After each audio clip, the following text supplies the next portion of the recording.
BBC कह रहा है कि 5 दिन का ही तेल बचा है। पवन खेड़ा जी ने उसी के ट्वीट को लिया है। अब उसका क्या विश्लेषण है? तो देखिए, बीबीसी की जो ये खबर थी 5 दिन का रणनीतिक तेल भंडार, कैग ने दी थी पहले चेतावनी। इसके पीछे की कहानी को अगर ध्यान से पढ़ा जाए तो इसमें क्या रणनीतिक तेल भंडार की बात थी। रणनीतिक तेल भंडार की कहानी क्या है? स्ट्रेटेजिक ऑयल रिजर्व की बात है। देश में 56 लाख जो बैरल है वो तेल पर प्रतिदिन के हिसाब से कंज्यूम हो रहा है, और देश के पास जो ऑयल भंडार थे, प्रधानमंत्री ने खुद कहा था, वो 53 लाख मैट्रिक टन थे। मैट्रिक टन, एक मैट्रिक टन जो है वो ऑलमोस्ट 7.33 बैरल के अराउंड होता है। 7.33 बैरल का मतलब हुआ, जब प्रधानमंत्री खुद 53 बोल रहे हैं तो लगभग 3.5 करोड़ बैरल भारत के पास ऑयल रिजर्व हुआ। और ऐसे में अगर 50 लाख बैरल पर डे का आपका कंजप्शन है तो ये ऑटोमेटिक भाग देने के बाद 6-7 दिन का दिखाई पड़ता है। मतलब रफ टू रफ कैलकुलेशन करते हुए चलते हैं तो लगभग ऐसा दिखाई पड़ता है। भारत सरकार पहले भी कहते आई कि हमारे पास जो स्ट्रेटेजिक ऑयल रिजर्व है, स्ट्रेटेजिक ऑयल रिजर्व कौन सा वाला? जो भारत ने कई गड्ढों में, कुओं में खोद खोद करके भरा हुआ है। भारत ने अपने यहां पर ऑलरेडी रिफाइन किए हुए तेल का स्टॉक रखा हुआ है। दुनिया की जो ऊर्जा एजेंसीज हैं उनका रिकमेंडेशन है कि दुनिया के किसी भी देश के पास एटलीस्ट 90 दिन का ऑयल रिजर्व होना चाहिए, रणनीतिक ऑयल रिजर्व होना चाहिए। बहुत से देशों के पास, जैसे चाइना के पास 120 दिन का है, कोरिया, जापान जैसे देशों के पास 200 दिन से ज्यादा का है। भारत के पास 10-11 दिन का लगभग बताया जाता है। हालांकि भारत के पास चूंकि वर्ल्ड की उच्चतम रिफाइनिंग क्षमताएं हैं, तो भारत की जो ऑयल रिफाइन करने वाली कंपनी है वो ज्यादा ऑयल का स्टॉक अपने पास रखती हैं। अगर उनकी रिफाइनिंग क्षमताओं को मिला दिया जाए तो 10 + 60 लगभग 70 दिन के आसपास का ऑयल रिजर्व भारत तक पहुंचता है।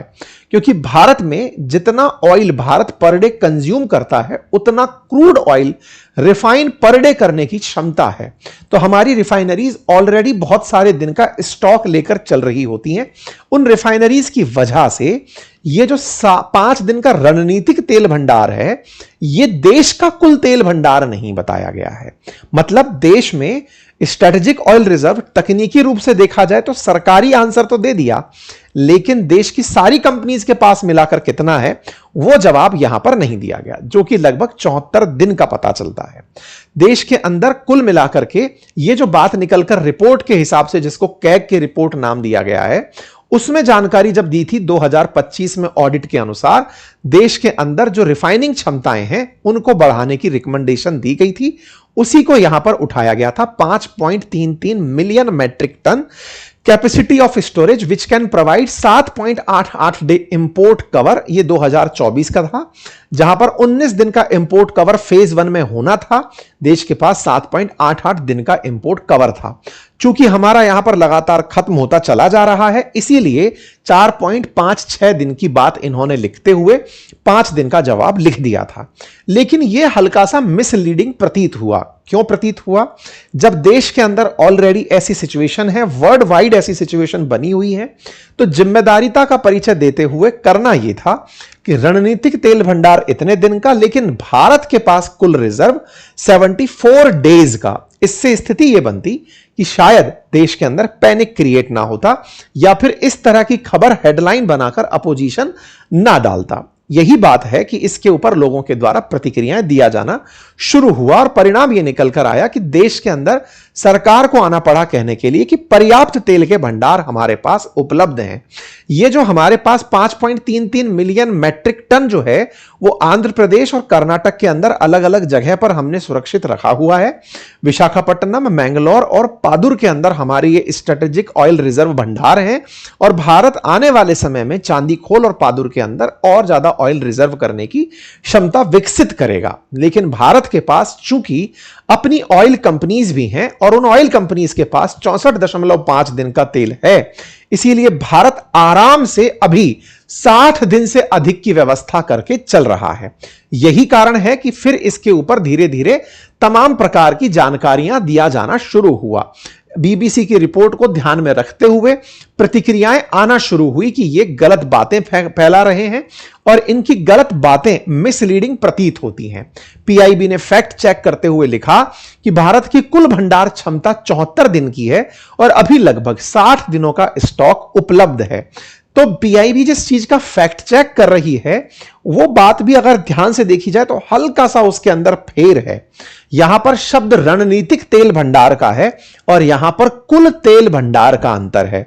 दोनों में अंतर समझिए, ये ऐसे है कि मेरे पास मेरी पॉकेट में 500 रुपए हैं, ये मेरी इंडिविजुअल क्षमता है, लेकिन मैं जिस परिवार का हिस्सा हूं हो सकता है कि उस परिवार में 2000 रुपए कुल हो। तो अगर देखा जाए कि इस घर की स्थिति बताओ तो बोले घर में 2500 रुपए हैं, लेकिन अंकित की स्थिति जो है वो 500 रुपए की है।